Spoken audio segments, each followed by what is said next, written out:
Long ago, in a quiet fishing village in Japan, there lived a young fisherman named Urashima Taro. One day, walking along the shore, he saw children teasing a small turtle. Moved by kindness, Urashima gently rescued the creature and returned it to the sea. It seemed like a simple act, but that small moment was the beginning of something extraordinary. The very next day, while fishing far from land, a turtle appeared beside his boat. "Thank you for saving me," it said softly. As thanks, it invited him to the palace of the Dragon King.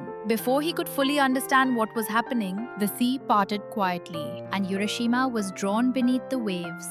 Deep below the surface stood the magnificent palace of Ryugu. Coral pillars shimmered in gentle light, and bright fish drifted through crystal halls. There, waiting for him, was Princess Otohime. She welcomed him warmly and asked him to stay. Music filled the palace.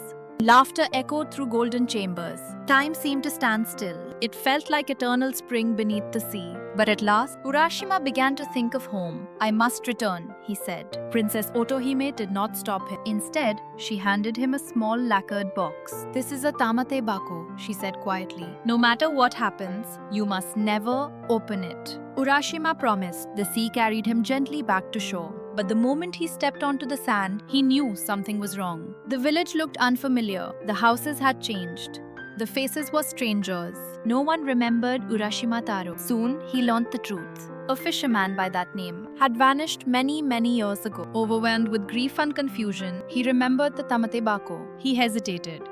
Then, breaking his promise, he opened the box. A white mist rose into the air and wrapped around him like wind. In a single breath, his youth faded away. His hair turned white. His back bent with age. The lost years returned all at once. And so Urashima Taro stood alone upon the shore, an old man, with no home left to return to. The sea was silent. The palace beneath the waves could no longer be seen.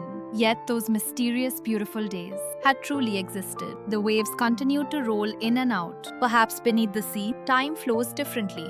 But on land, time never returns.